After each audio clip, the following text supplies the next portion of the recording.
The wind cut through Copper Ridge like a blade, and Jake Thornton preferred it that way, sharp, clean, unforgiving, just like the man who'd made these mountains his fortress for the past 8 years. Most folks in the valley below whispered about the hermit who lived up where the air grew thin and the silence grew thick.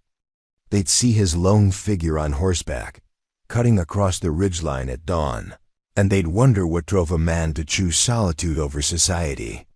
But Jake Thornton had his reasons, and he kept them buried deeper than the snow that blanketed his ranch 6 months out of the year. Before we jump back in, tell us where you're tuning in from, and if this story touches you, make sure you're subscribed, because tomorrow I've saved something extra special for you. What those valley dwellers didn't know was that their mountain hermit was about to have his carefully constructed world turned upside down by something he'd forgotten even existed: laughter that could warm a soul he'd thought was frozen forever.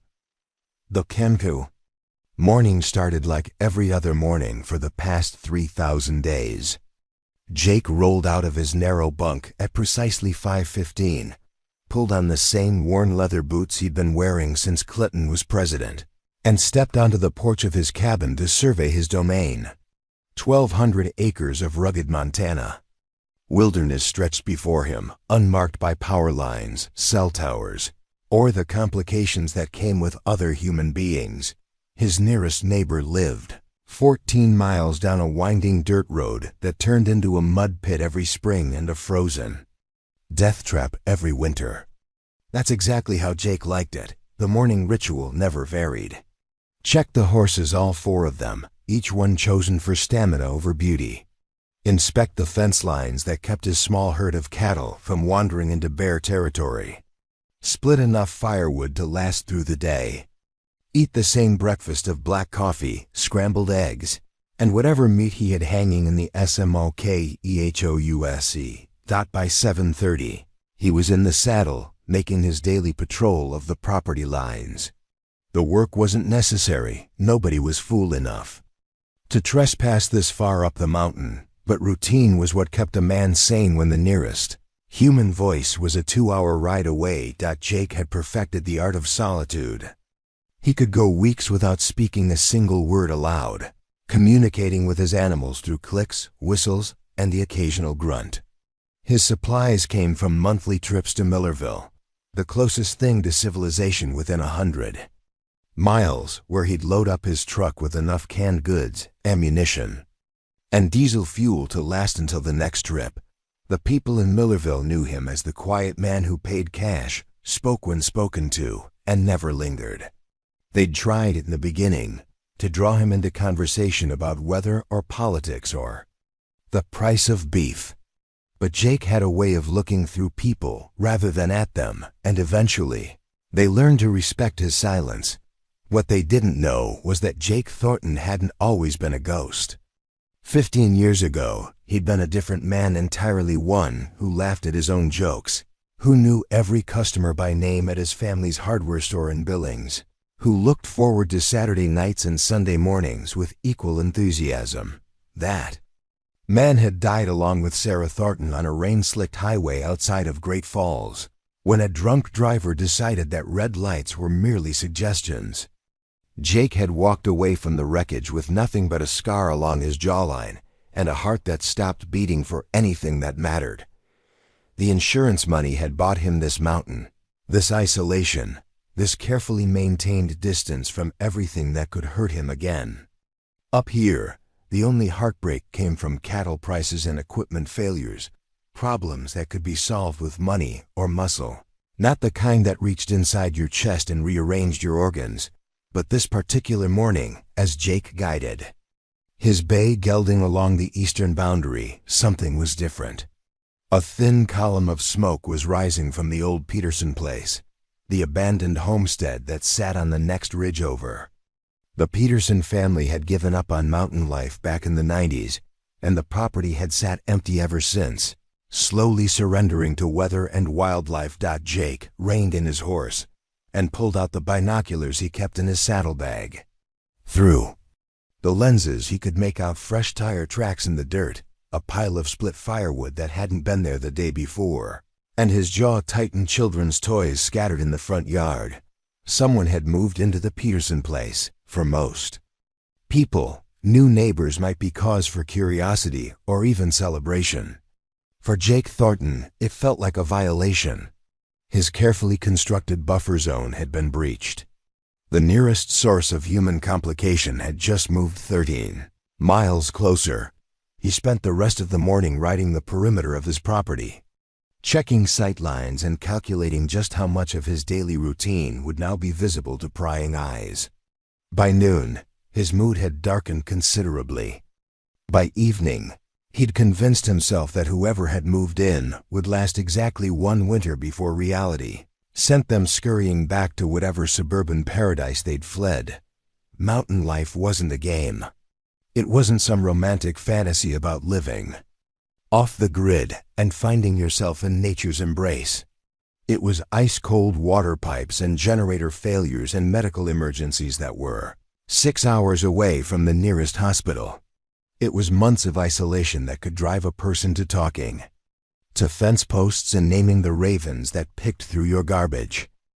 Most people learned these lessons the hard way, then packed up their dreams and headed back to places where pizza could be delivered and Amazon packages actually arrived. Jake figured he'd give the newcomers until Christmas. He was wrong about almost everything. The first correction to his assumptions came 3 days later, when he was checking his mailbox at the end of the long dirt road that connected his property to what passed for civilization in these parts.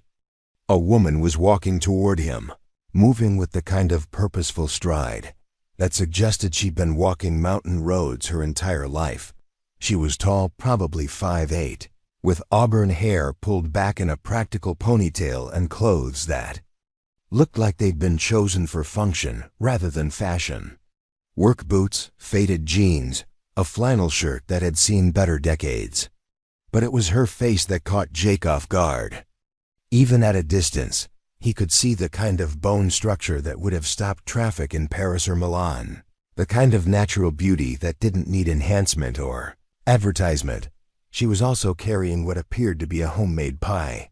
Jake's first instinct was to climb back in his truck and drive away before any social interaction became necessary. His second instinct was to wonder what kind of pie it was. His third instinct was to be annoyed at himself for having a second instinct. Before he could act on any of these impulses, she was close enough to speak. "You must be Jake," she said, and her voice carried the slight rasp that came from years of mountain air and honest work. "I'm Emma Caldwell. I moved into the old Peterson place with my kids." Jake nodded curtly, the way he might acknowledge a passing storm cloud. Emma didn't seem put off by his lack of enthusiasm. "I wanted to introduce myself and thank you." This caught Jake off guard. In his experience, new neighbors usually wanted to borrow something or complain about property lines or invite him to barbecues he had no intention of attending. "Thank me? Your fence line runs right along our eastern border," Emma continued. "I noticed you've been keeping an eye on the place, even though it's been empty." The real estate agent mentioned that nothing had been stolen or vandalized in all the years it sat vacant. That kind of looking out for neighbors doesn't happen by accident. Jake felt an unfamiliar tightness in his chest. He'd been checking the Peterson place during his daily rides, but not out of any sense of community responsibility. Abandoned buildings attracted bears and vagrants and teenagers, looking for places to cause trouble, all problems that could eventually spill over onto his property. His vigilance had been purely selfish, but Emma was looking at him with something that might have been gratitude, and Jake found himself at a loss for words. "It's apple cinnamon," she said, holding out the pie.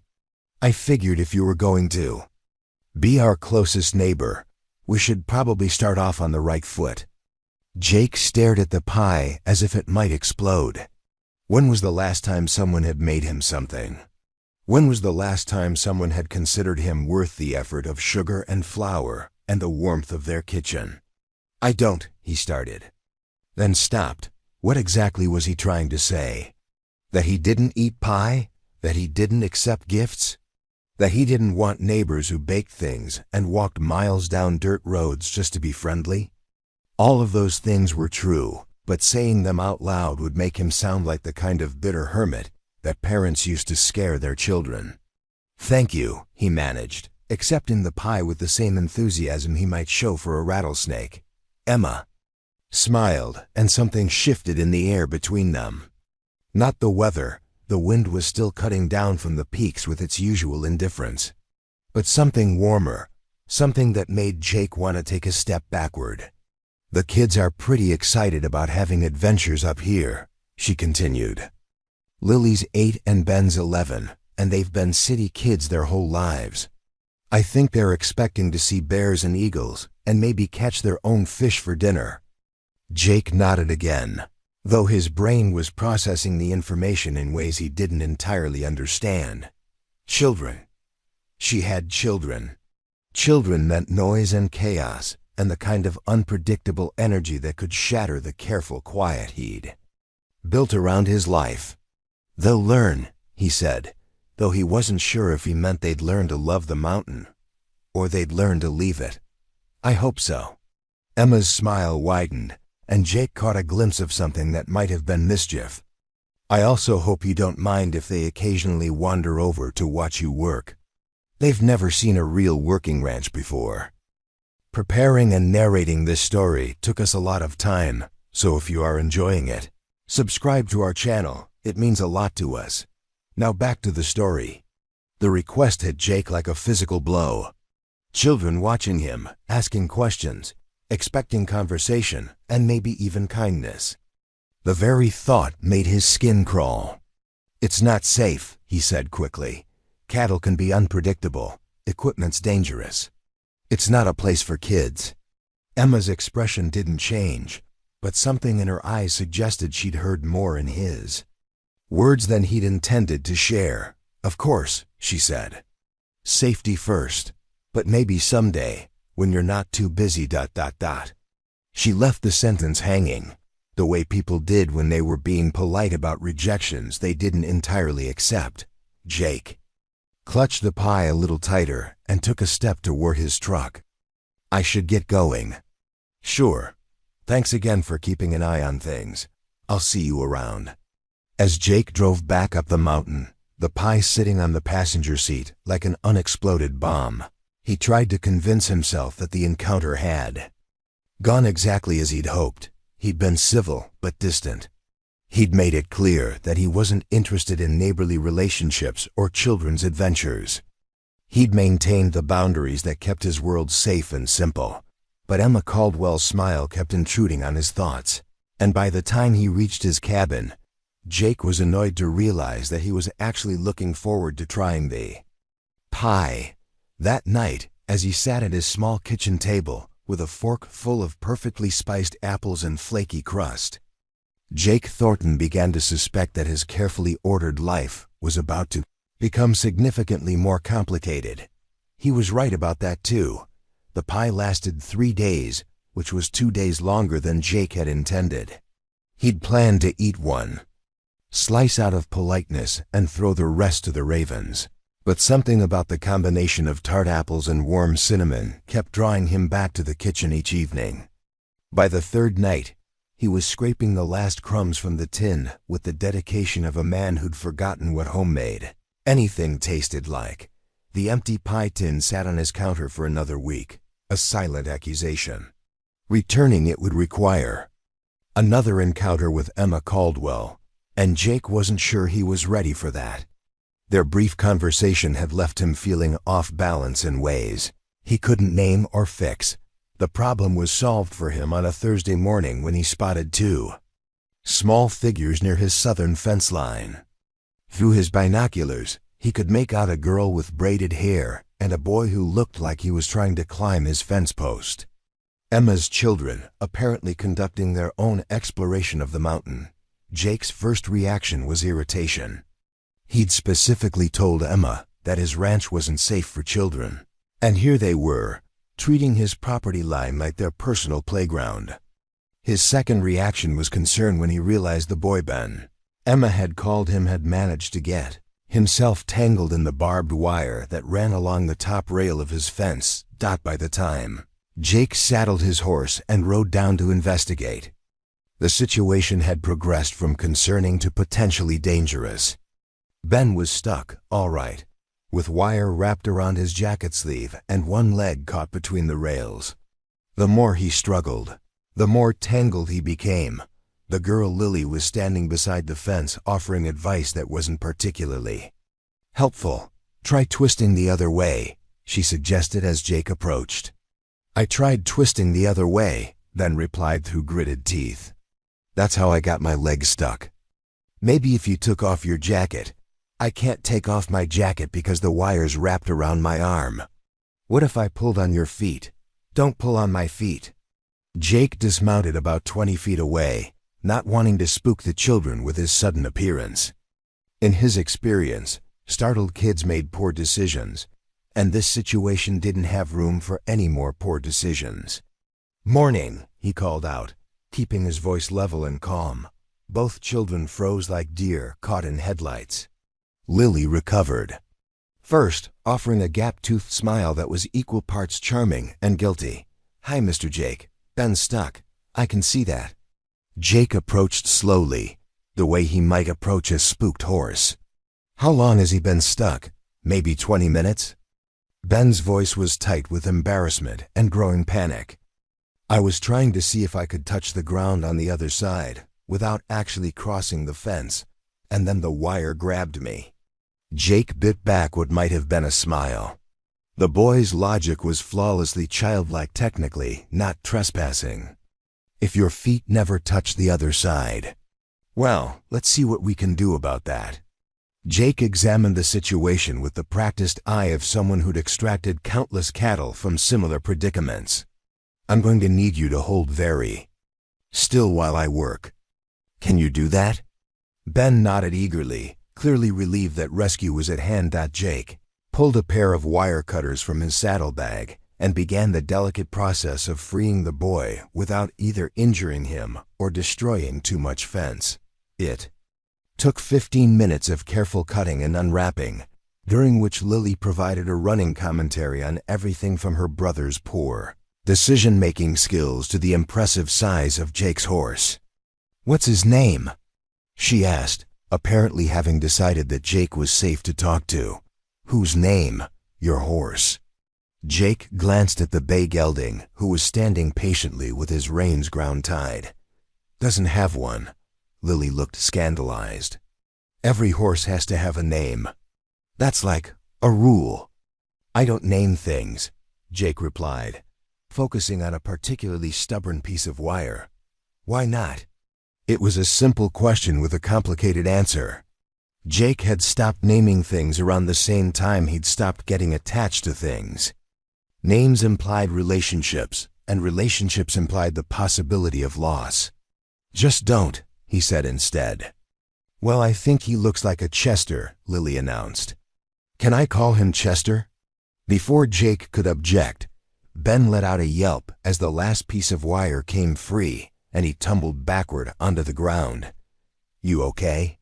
Jake asked, helping the boy to his feet and checking for cuts or scrapes. "Yeah, I think so." Ben brushed dirt off his jeans and examined a small tear in his jacket sleeve. "Thanks. I thought I was going to have to stay there forever." "Your mom's going to want to clean those scratches," Jake observed, noting the thin red lines on Ben's forearm where the wire had scraped against skin. Both children exchanged a look that Jake recognized from his own childhood, the universal expression of kids who were about to be in serious trouble. "She doesn't have to know," Ben said hopefully. "She's going to notice," Jake pointed out. "Maybe I could say I fell off my bike." "Do you have a bike?" "No." Jake found himself in unfamiliar territory. He'd never been responsible for other people's children, and he wasn't sure what the protocol was when those children injured themselves on his property while doing something they probably shouldn't have been doing in the first place. "How about this?" he said finally. "I'll ride back with you and explain to your mom what happened. That way she knows it was an accident and nobody was being malicious. The relief on both children's faces was immediate and profound. "You'd do that?" Ben asked. "Would make things easier for everyone." The ride back to the Peterson place, Jake couldn't bring himself to think of it as the Caldwell place, yet took 20 minutes, with Ben riding double behind Jake and Lily perched in front, chattering nonstop about everything she saw. "Is that an eagle?" she asked, pointing at a red-tailed hawk circling overhead. "Hawk, what's the difference? Hawks are smaller, hunt different prey. Have you ever seen a real eagle?" "Yes, where?" "Up near the lake. Can you show us sometime?" Jake felt that familiar tightness in his chest, the automatic response to any request that implied future interaction. "We'll see," but Lily wasn't easily discouraged. "Mom says we'll see usually means no. Your mom sounds smart. She is. She used to be a teacher before we moved here." "What does she do now?" "She's writing a book about plants that grow in mountains. She knows all their names and which ones you can eat and which ones will make you sick." Jake filed this information away, though he wasn't sure why. Emma Caldwell was becoming more complicated by the day. First a baker of exceptional pies, now apparently a botanist and writer. Neither of these facts made him particularly comfortable. They found Emma in her front yard, splitting firewood with the kind of efficient technique that suggested she'd been doing it for longer than the week she'd been living there.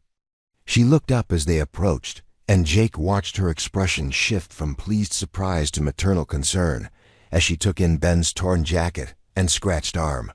"What happened?" she asked, setting down her axe and moving toward them. "I got stuck in Mr. Jake's fence," Ben admitted before Jake could explain. "He had to cut me out." Emma's eyes found Jake's, and he saw a flash of something that might have been embarrassment or worry or both. "Were they trespassing?" she asked quietly. "Because if they were on their own side of the fence," Jake interrupted. "The Yinti, the boy was just being curious." He dismounted and helped both children down, then gave Emma a concise account of what had happened, emphasizing Ben's good intentions and the accidental nature of the incident. "I'm so sorry," Emma said when he finished. "I told them to stay away from your property, but I guess I should have been more specific about property lines. No harm done. Fence can be fixed. Boy's not hurt bad." Emma examined Ben's scratches with the practiced efficiency of someone who'd dealt with childhood injuries before. "These need to be cleaned and bandaged. Say thank you to Mr. Thornton for helping you." "Thank you, Mr. Jake." Both children CHORUSED. Jake nodded awkwardly, suddenly eager to be gone. The scene was too domestic, too much like the kind of family moments he'd trained himself to avoid. But as he was preparing to mount his horse, Emma spoke again. "Stay for coffee?" she asked. "It's the least I can do after you rescued my son." Every instinct Jake possessed screamed at him to decline politely and ride away. Coffee meant conversation. Conversation meant the possibility of connection. Connection meant vulnerability. "I should get back," he said, but Lily had other ideas. "Please, Mr. Jake, Mom makes really good coffee, and we want to hear more about the eagles." "I didn't promise to show you eagles," Jake said quickly. "But you said you'd seen them. That means you know where they are." The child's logic was irrefutable, and Jake found himself trapped by his own honesty. "1 cup," he heard himself saying, and immediately wondered if he'd suffered some kind of minor stroke.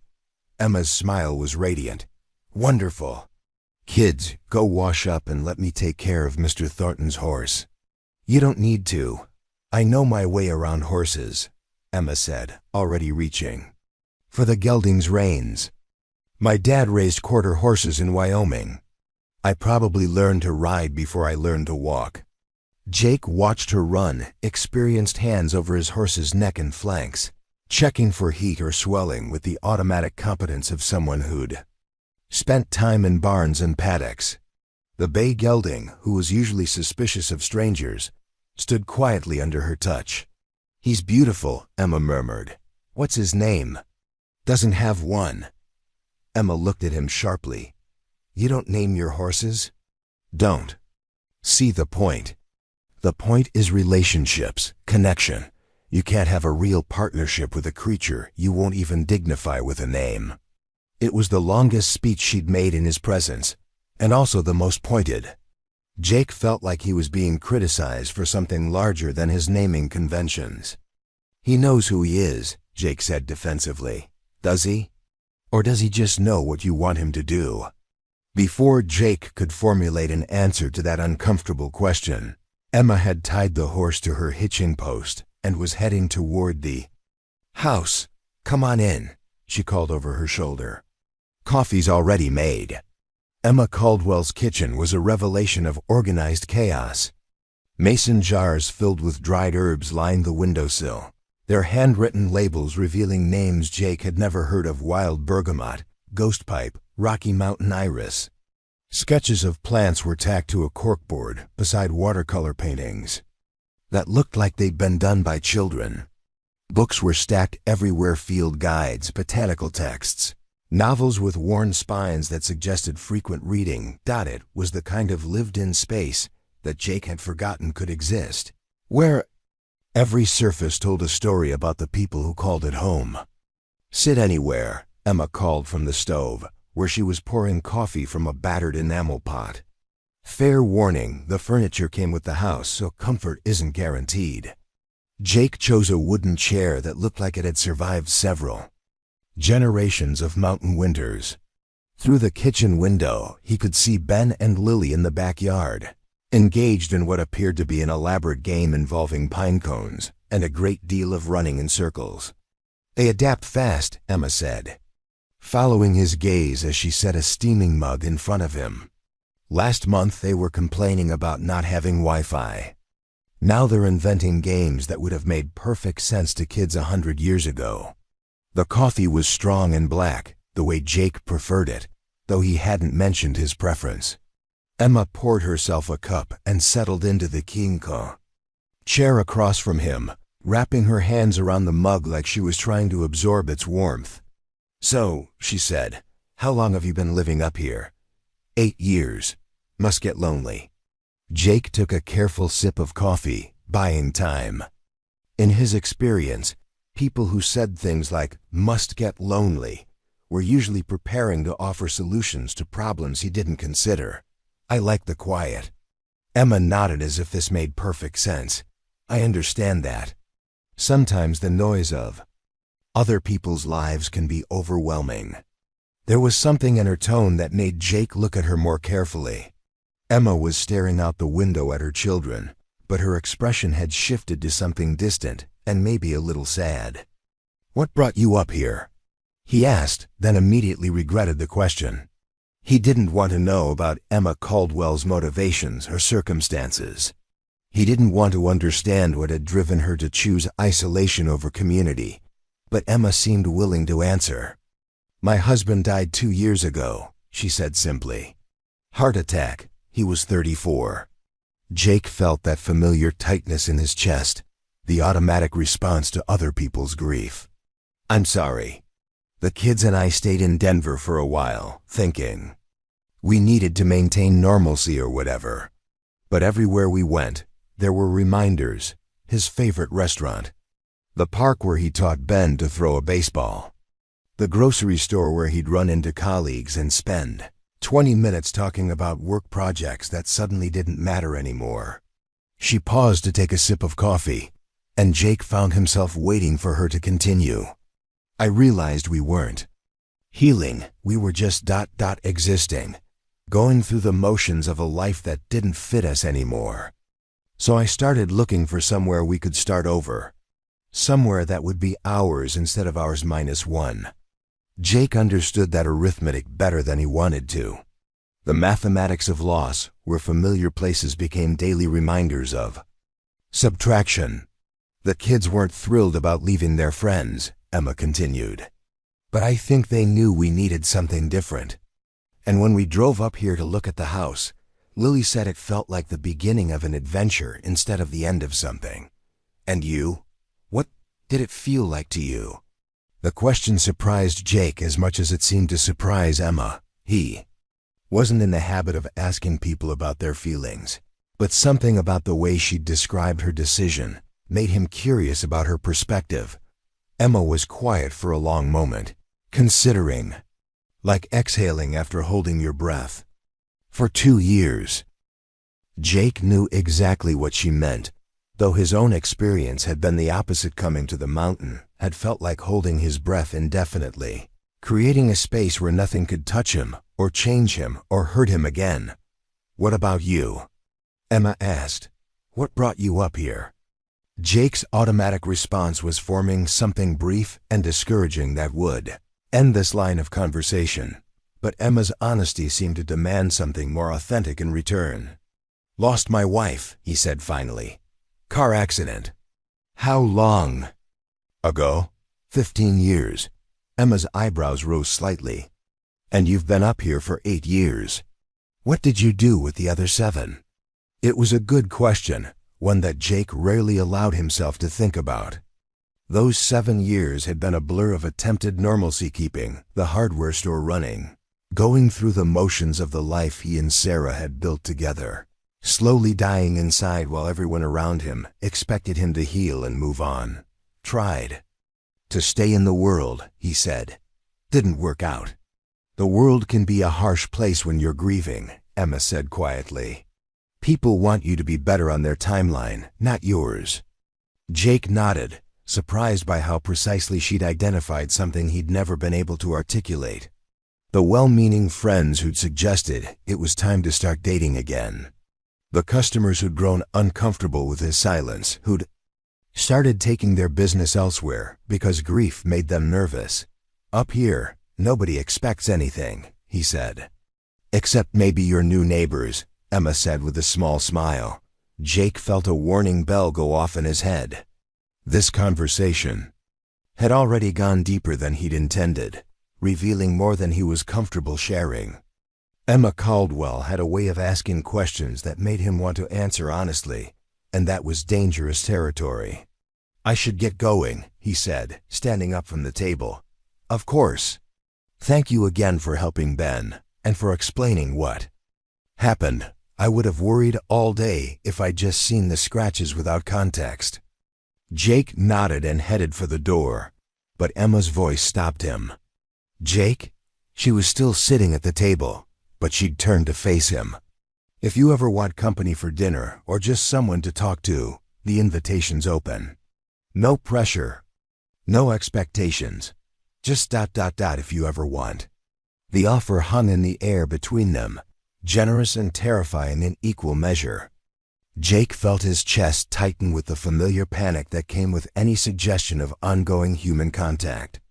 I appreciate that, he said, which wasn't exactly an acceptance, but wasn't quite a refusal either. Good. And Jake? Your horse really does need a name. Outside, the bay gelding was standing exactly where Emma had left him, reins loose, eyes half closed in the afternoon sun. He raised his head when Jake approached, ears pricked forward in greeting. What do you think, boy? Jake murmured, running a hand along the horse's neck. You need a name?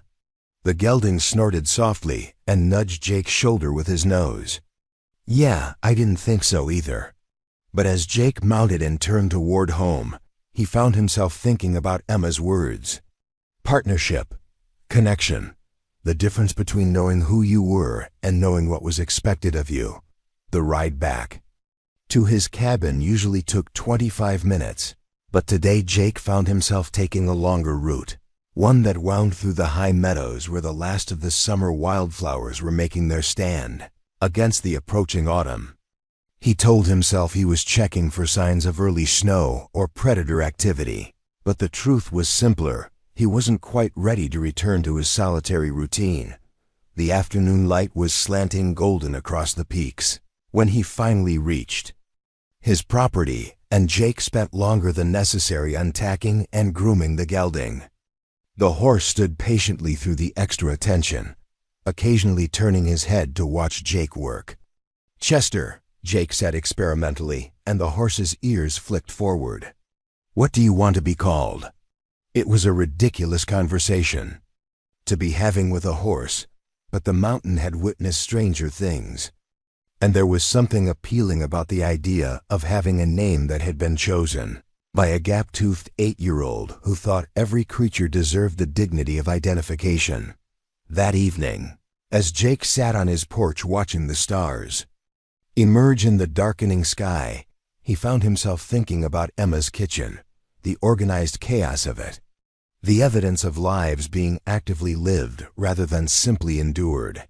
The way the light from her windows had looked warm and welcoming in a way his own cabin never managed. He thought about her laugh too, though he hadn't heard it yet. Something about the way she smiled suggested that when Emma Caldwell laughed, it would be the kind of sound that could make a person remember what joy felt like. Jake shook his head, annoyed at the direction of his thoughts.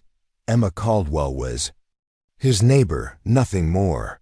She was dealing with her own grief, raising her children, building a new life for her family.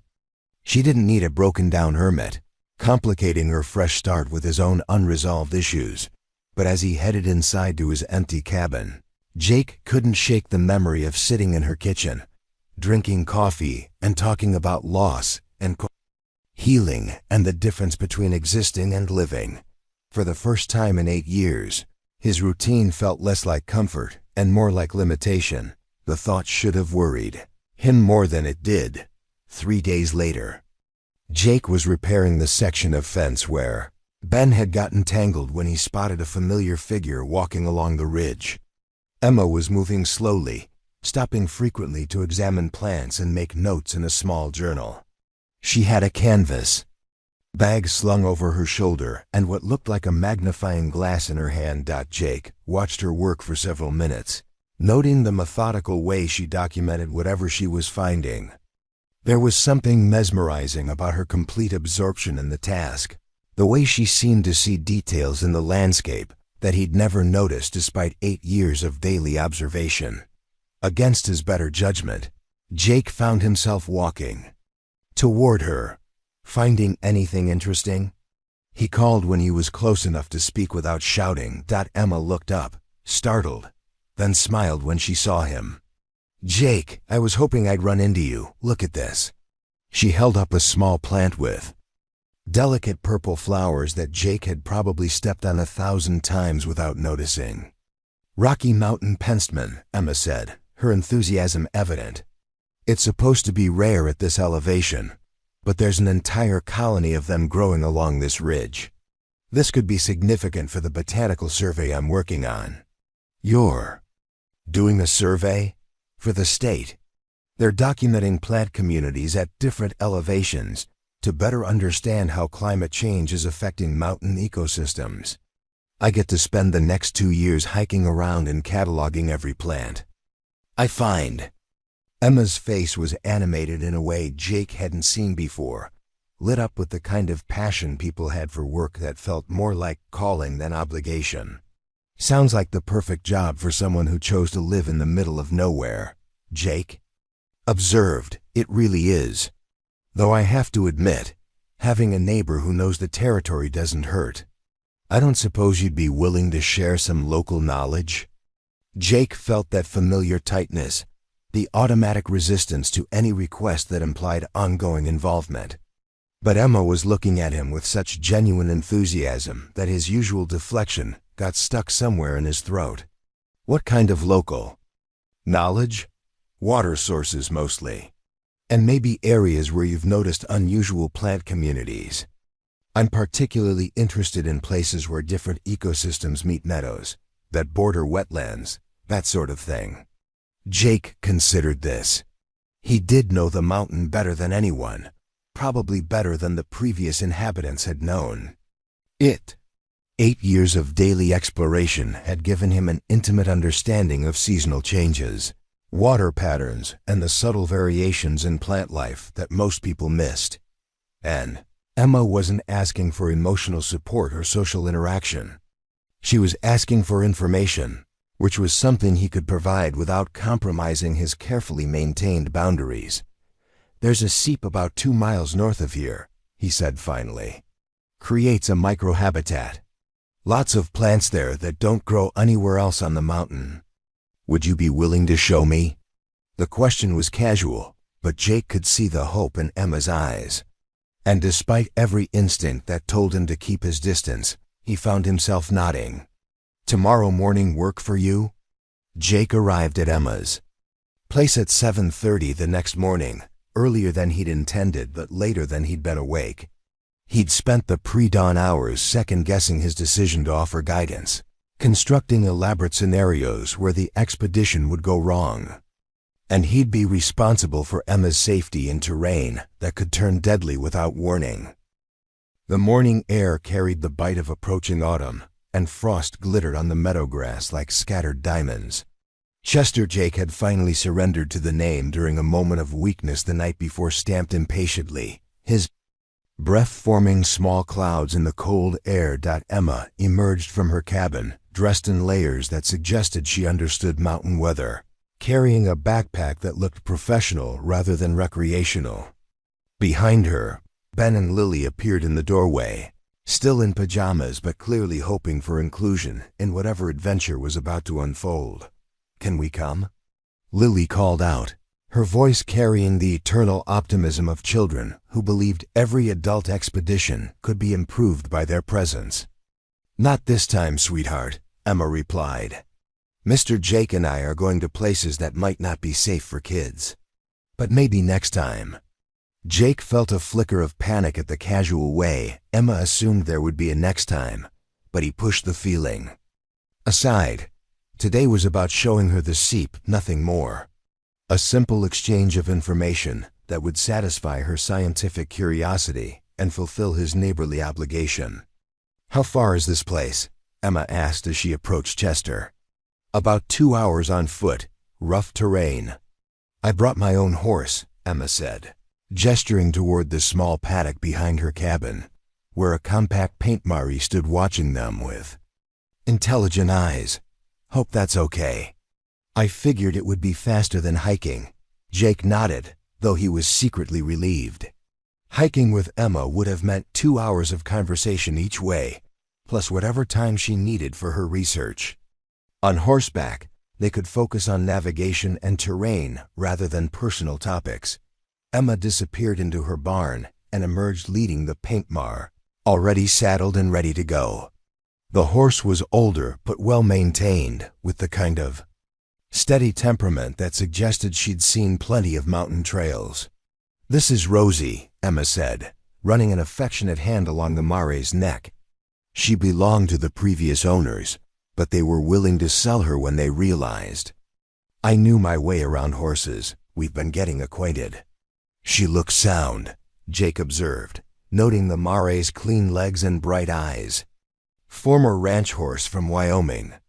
Dad always said you could trust a horse that had worked cattle. They've seen everything and don't spook easily." As they mounted and headed toward the high country, Jake found himself studying Emma's riding style. She sat her horse with the unconscious balance of someone who'd learned young and never forgotten, her hands light on the reins but ready to respond to any movement. Rosie moved with the calm confidence of a horse that trusted her. Rider completely, the trail Jake chose wound through increasingly challenging terrain, rocky switchbacks that climbed steadily toward the tree line, then across exposed ridges where the wind had sculpted the few remaining trees into twisted sculptures. Chester picked his way carefully through the loose shale, while Rosie followed with the sure-footed precision of a mountain goat. "How often do you come up here?" Emma asked during one of their brief rest stops. "Few times a month. Checking on the high pastures mostly. Sometimes tracking elk or checking water sources. It's incredible up here. Like being on top of the world." Jake looked around at the landscape that had become as familiar to him as his own backyard. The peaks stretched endlessly in all directions, their snow-covered summits catching the morning light like beacons. Below them, the valley spread out in a patchwork of meadows and forests that would soon explode into autumn colors. "Most people can't handle the isolation," he said. "Most people haven't lived with the kind of noise that makes you crave silence." Emma replied quietly. There was something in her tone that made Jake glance at her more carefully. Emma was looking out over the vast expanse of wilderness with an expression that might have been hunger. The noise of grief? He asked. Emma nodded. The noise of other people's expectations about grief. The noise of a city full of memories. The noise of trying to pretend you're okay when you're not.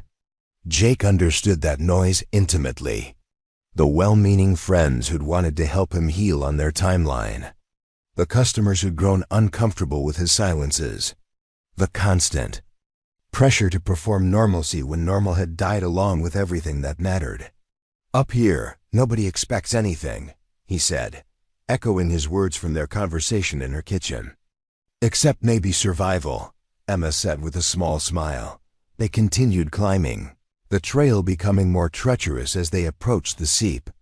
Jake had to dismount twice to clear fallen rocks from the path, and once to help Emma navigate a particularly steep section where Rosie balked at the loose footing.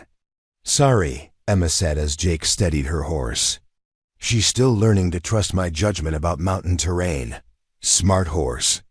Mountain terrain deserves a healthy dose of skepticism. The seep, when they finally reached it, was worth the challenging ride. Water bubbled up from an underground spring, creating a small oasis in the rocky landscape. The constant moisture had created a microenvironment unlike anything else on the mountain. Lush grasses, unusual wildflowers, and mosses that carpeted the rocks in brilliant green. Emma's reaction was everything Jake had hoped for. She dismounted quickly, pulled out her field notebook, and began documenting everything she saw with the methodical precision of a scientist and the echocotation of a scientist, and began documenting everything she saw with the methodical precision of a scientist and the enthusiasm of a child in a candy store. This is incredible, she murmured, crouching beside a cluster of tiny flowers that Jake had never paid much attention to. Alpine forget-me-nots at this elevation. That's not supposed to be possible. Jake found himself genuinely interested in her observations. For 8 years, he'd thought of this place as simply a reliable water source for wildlife. But watching Emma work, he began to see it through different eyes, not just a seep, but a complex ecosystem with its own unique relationships and adaptations. How many species do you think are here? He asked. I'm counting at least 30 so far, and I've only covered about 10 square feet. Emma looked up from her notebook, her face bright with excitement. This could be one of the most biodiverse high-altitude sites in the state. Do you mind if I take some photographs? It's your research. Emma spent the next hour documenting every plant she could find, while Jake made himself useful by holding equipment and occasionally pointing out specimens she'd missed. It was the kind of quiet, purposeful work that he found surprisingly relaxing. No pressure for conversation, no expectation of emotional revelation, just two people focused on a shared task. There, Emma said finally, closing her notebook with satisfaction. That should be enough data for now, though I'll definitely want to come back during different seasons to see how the plant community changes. Spring's good here, Jake found himself saying. Early snowmelt creates different growing conditions. Would you be willing to show me again in the spring? The question caught Jake off guard. Spring was 7 months away, an eternity in terms of his usual human interactions. People came and went from his life in much shorter time frames, and he'd trained himself not to make plans that assumed ongoing relationships. Emma was looking at him with the same genuine enthusiasm she'd shown for the alpine forget-me-nots. And Jake found his automatic rejection getting tangled somewhere between his brain and his mouth. We'll see how the winter goes, he said finally. It wasn't a commitment, but it wasn't a refusal either. Emma seemed to understand the significance of his non-answer, because her smile widened in a way that made Jake suddenly self-conscious. Ride back down the mountain took them through different terrain, following a game trail that wound through stands of aspen trees whose leaves were just beginning to show touches of gold. The horses moved more easily on the downhill grade, and Jake found himself relaxing into the rhythm of the ride. "Thank you for this," Emma said as they approached the tree line. "I know you didn't have to share your knowledge, and I appreciate it more than you probably realize. It's just information. Information that would have taken me months to discover.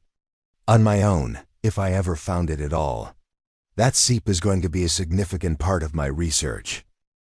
Jake nodded, pleased despite himself that his contribution would matter to her work. It had been a long time since his knowledge had been useful to anyone other than himself. "Can I ask you something?" Emma said as they paused to water the horses. At a small creek, Jake's automatic defenses went up, but he nodded. "What did you do before you came up here? I mean, what was your life like?" It was the kind of question Jake usually deflected or ignored entirely, but something about the day, the shared purpose, the easy rhythm of working together, the way Emma had thrown herself into her research with such genuine passion made him want to answer honestly. "Ran a hardware store," he said. "Family business. My dad started it. I took over when he retired." "Did you like it?" Jake considered this. He'd never really thought about whether he'd liked the work. It had simply been his life, his responsibility, his inheritance. "I was good at it," he said finally. "Knew the customers, understood the business. It was steady. But did it make you happy?" The question hit Jake like a physical blow. Happy? When was the last time he'd even considered happiness as a relevant factor in his life? Before Sarah's death, he supposed, when happiness had seemed like a natural byproduct of having a life that made sense. "I don't think about happiness much anymore," he said. "Maybe that's the problem," Emma said quietly. Before Jake could ask what she meant, the sound of children's voices carried across the meadow.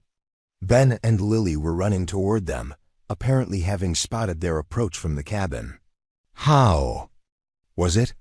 Lily called out as soon as they were within shouting distance. "Did you see any bears? Did you find treasure?"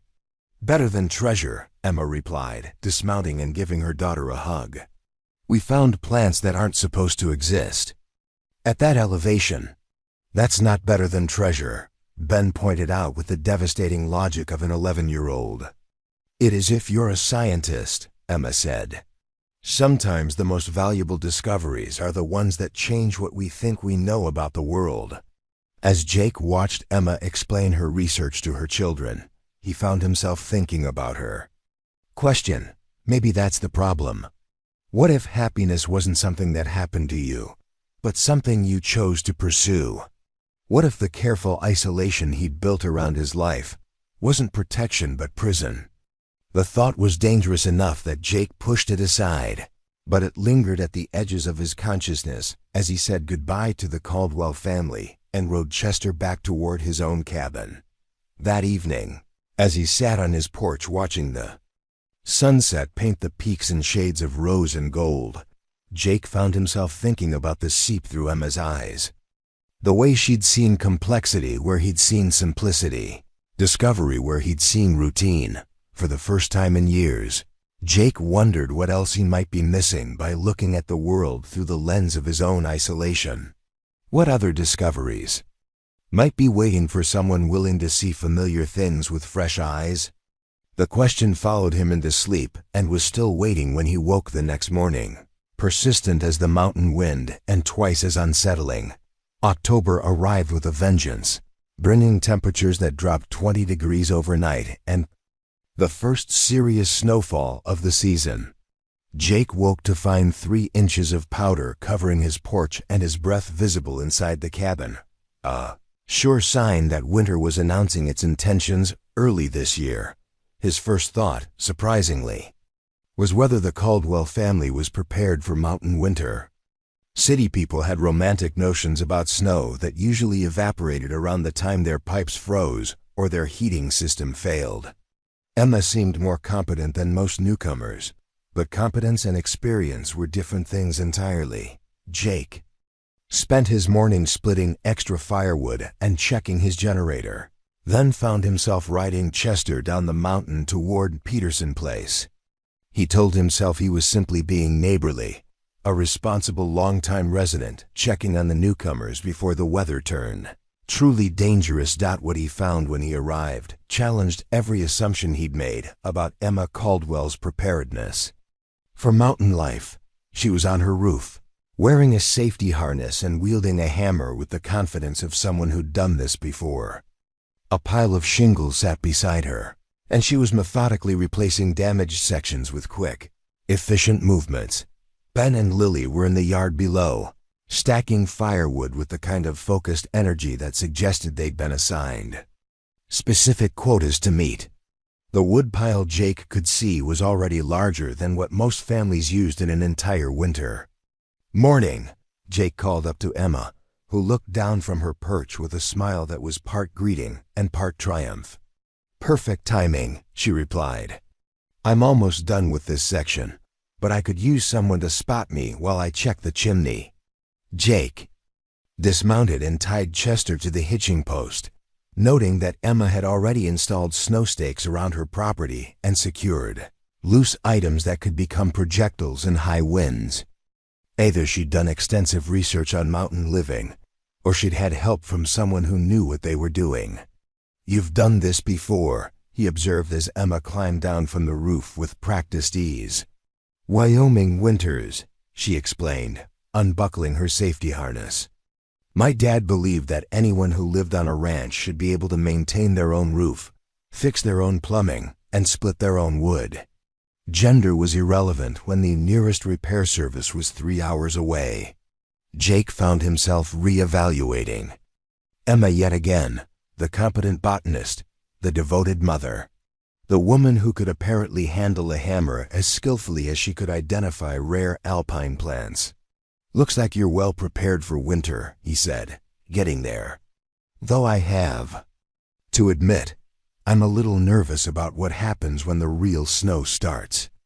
Wyoming winters were harsh, but we were only 40 miles from Casper. Up here, we're really on our own. There was no plea for help in her words, no hint that she expected Jake to solve her problems or offer assistance. But something in her tone suggested that she wouldn't reject reasonable offers of cooperation. "First big snow usually comes in November," Jake found himself saying.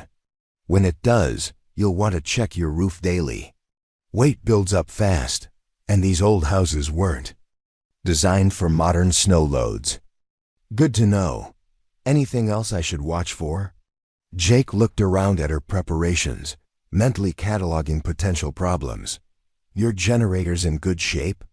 I serviced it last week. Dad taught me to never trust a machine that hadn't been properly maintained. Backup heat source? The wood stove's been cleaned and inspected. I've got enough seasoned wood to last until March, plus a backup propane heater in case something goes wrong with the main system. Food storage? Pantry stocked for 3 months. Chest freezers full of meat from a local rancher. I learned the hard way that mountain grocery runs aren't always possible in winter." Jake nodded approvingly. Emma had clearly done her homework. And then some. But there was one area where competence couldn't substitute for experience. "What about medical emergencies?" he asked. Emma's confident expression faltered slightly. "I have a well-stocked first aid kit, and I'm hoping we don't need anything more serious than that." Hope's not a strategy, especially not with kids. The words came out harsher than Jake had intended, but the subject hit too close to home. Medical emergencies in remote locations were every mountain resident's nightmare situations, where all the preparation in the world couldn't compensate for the simple fact of distance from professional help. "You're right," Emma said quietly. "I've been trying not to think about that particular scenario." Jake studied her face, seeing genuine concern beneath her usual composure. Emma Caldwell was brave and competent and remarkably well prepared for mountain life, but she was also a mother carrying the full weight of responsibility for her children's safety. "I have a radio set up," Jake heard himself saying. "Emergency frequencies, direct line to the county sheriff and the medical helicopter service. If something happens, You can reach me faster than you can get to a phone." Emma's relief was immediate and unmistakable. That would be incredibly generous of you. Just makes sense. Emergency communication shouldn't depend on whether people like each other. It was a gruff way of offering help, but Emma seemed to understand that Jake's generosity came wrapped in practical justification rather than emotional sentiment. "Can I offer you coffee?" she asked. "I was about to take a break anyway, and the kids have been asking when you might visit again." Jake's automatic refusal was forming when Lily appeared at his elbow, apparently having materialized out of thin air with the supernatural stealth that all 8-year-olds seem to possess. "Mr. Jake, did you see our woodpile? Ben and I stacked all of it ourselves, and Mom says we're going to be the warmest family on the mountain." Before Jake could respond, Ben joined them, carrying an armload of kindling that was nearly as tall as he was. "We found a hawk's nest," he announced. "Empty. One, but Mom says they might come back next spring. Want to see it?"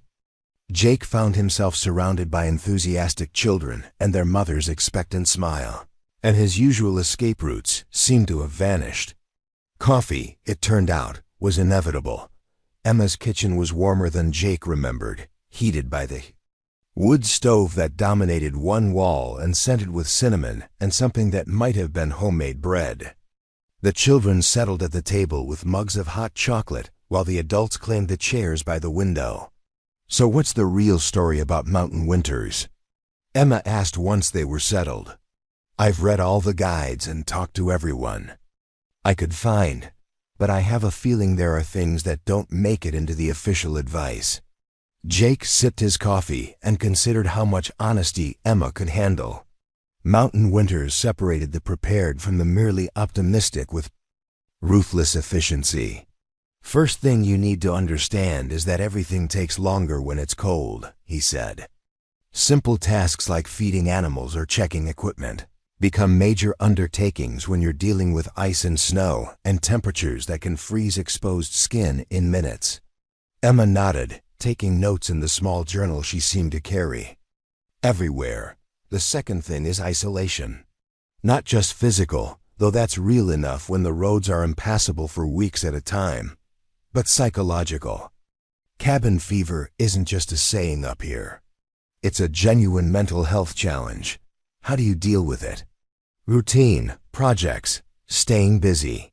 Jake paused, realizing that his coping mechanisms might not translate well to a family with children. "But you'll have advantages I don't.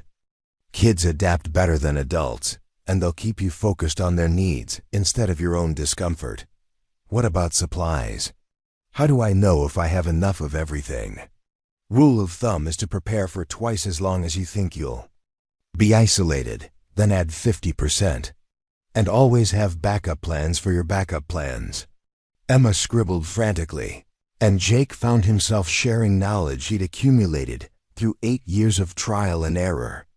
Tips about preventing pipes from freezing, maintaining equipment in sub-zero temperatures, recognizing the warning signs of carbon monoxide poisoning from improperly ventilated heating systems.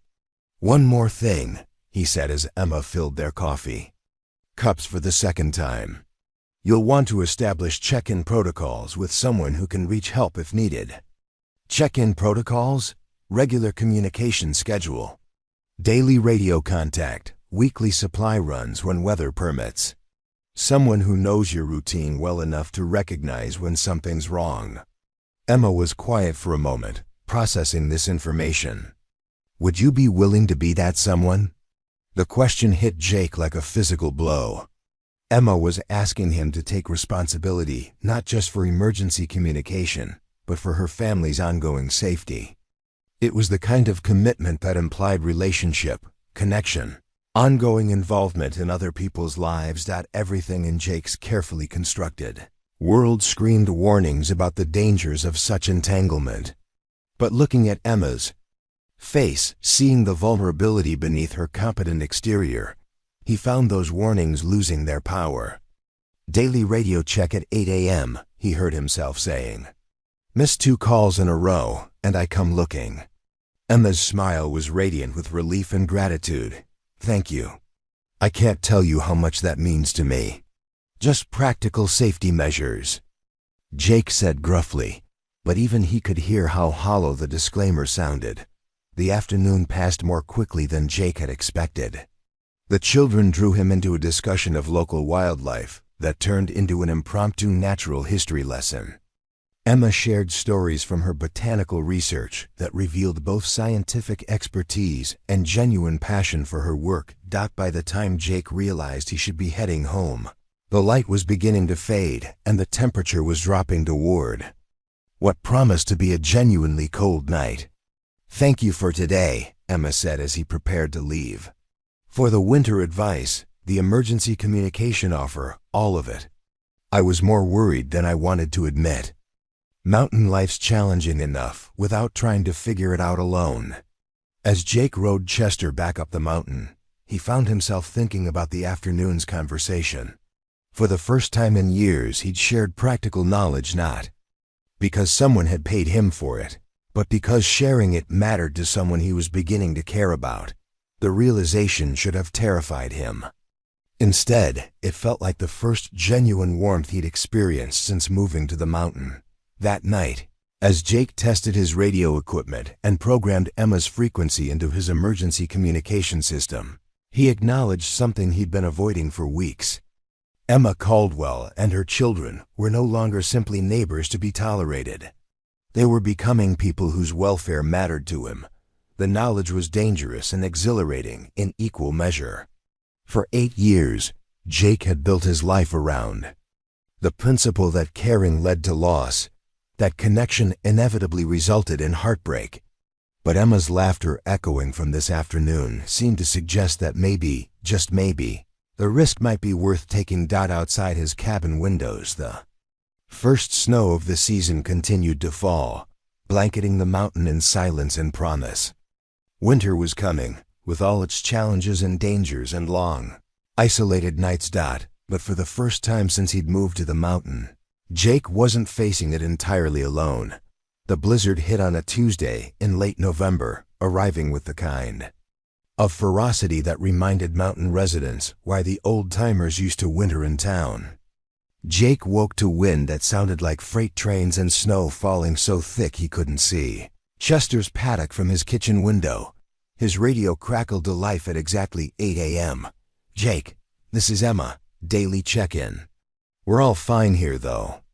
I can't see my own barn through this snow. How are you holding up? Jake keyed the microphone, surprised by how much relief he felt at the sound of her voice. Copy, Emma. I'm good. Visibility's near zero up here, too. You got heat and power? Both systems are running fine. Kids are treating this like the adventure of a lifetime. Ben's convinced we're experiencing a genuine Montana blizzard, and Lily's planning to build the world's largest snowman when this clears. Despite the howling wind and the very real danger of the storm, Jake found himself smiling. Could be snowing for days. Hope they're patient. We'll see. Any idea how long storms like this typically last? Jake looked out at the wall of white. Beyond his windows, this one feels like a 3-day event. Maybe 4. You got enough supplies? More than enough. Though I have to admit, I'm grateful for these radio checks. It's good to know there's another human being out there. Roger that. Same time tomorrow? Wouldn't miss it. The radio went quiet, but Jake found himself lingering by the equipment longer than necessary. Emma's voice had carried into his cabin something he'd forgotten he missed. The knowledge that his existence mattered to another person. That someone would notice if he failed to respond. By the second day of the storm, the snow had reached depths that transformed the landscape into something alien and magnificent. Drifts carved by the wind created sculptures 20 feet high, while other areas were scoured down to bare ground. Jake's daily routine contracted to the essential caring for Chester and his small herd of cattle, maintaining heat and power, and monitoring weather reports that promised no immediate relief. But the morning radio checks with Emma became the anchor points of each day. Brief conversations that seemed to expand beyond their practical purpose into something that felt almost like companionship. "Emma checking in," came her voice on the third morning. "We're starting to feel a little cooped up here, but everyone's healthy. How about you?" "Still upright," Jake replied. "The storm should start breaking by tonight, but we'll probably have another day of digging out." "Good to know. Jake, can I ask you something?" "Shoot." "What do you do with yourself during storms like this? I mean, how do you keep from going stir-crazy when you're trapped inside for days?" It was a question Jake had never really considered. Isolation was his natural state. Being trapped by weather was just a more extreme version of his usual existence. Read mostly, work on equipment, plan projects for spring. What kind of projects? Jake found himself describing improvements he'd been considering for his barn, modifications to his water system, ideas for expanding his small garden. As he talked, he realized that Emma was asking questions that went beyond polite conversation. She seemed genuinely interested in the details of his daily life. "Sounds like you keep busy," Emma said when he finished. "Helps to have goals. Otherwise, cabin fever sets in fast." "I've been wondering about that. Lily asked me yesterday if you ever get lonely up there by yourself. I didn't know what to tell her." The question caught Jake off guard. Loneliness implied missing something, wanting connection that wasn't available. For 8 years, he'd convinced himself that solitude was a choice rather than a loss. "Lonely's different than alone," he said finally. "Is it? Or is that something we tell ourselves to make isolation feel like a decision instead of a circumstance?" Emma's question hit uncomfortably close to home. Before Jake could formulate a response, her voice came through the radio again. "Sorry, that was too personal. Sometimes I wonder if we choose our circumstances or if our circumstances choose us." "What do you mean?" I tell myself I moved up here to give the kids a fresh start, to find healing in nature and simplicity. But maybe I'm just hiding from a world that got too complicated after David died." Jake understood that motivation better than Emma probably realized. The mountain was an excellent place to hide from complications, to reduce life to manageable components that couldn't break your heart. "Nothing wrong with needing space to heal," he said. "But there's a difference between healing and just existing. Isn't there? Between taking time to recover and building a fortress, so nothing can ever hurt you again." Jake felt like Emma was reading from the manual of his own life, identifying patterns he'd never acknowledged even to himself. "Maybe," he said. "I've been thinking about that a lot lately. Whether I'm raising my children in a sanctuary or a prison." Before Jake could respond to that unsettling observation, the radio crackled with interference and Emma's voice faded into static. He tried to re-establish contact, but the storm was wreaking havoc with atmospheric conditions. The conversation stayed with Jake for the rest of the day. Sanctuary or prison, choice or circumstance. The distinction between being alone and being lonely. That evening, as the wind finally began to diminish and the snow turned from horizontal to merely heavy, Jake found himself thinking about the difference between healing and hiding. He'd come to the mountain to escape pain, but had he inadvertently escaped the possibility of joy as well? The storm broke during the night, leaving behind a world transformed by snow and silence. Jake woke to brilliant sunshine reflecting off pristine drifts and the kind of crystalline air that made every breath feel like a blessing. His first priority was checking on his animals, then digging out essential pathways around his property. The work was satisfying in the way that physical labor always was after days of enforced inactivity. But Jake found himself thinking about Emma and her children, wondering how they were managing the aftermath of their first major mountain storm. 8 a.m. radio check answered some of his questions. "Emma here, and we are definitely ready for some outdoor time," came her voice, bright with the relief of survivors. "Kids have been bouncing off the walls since dawn." Any chance the roads will be passable today? Not likely, Jake replied. Storm dropped close to 4 feet. County plows won't make it up this far for days, maybe weeks. I was afraid of that. Well, I guess we're still on our own for a while longer. Something in Emma's tone suggested that.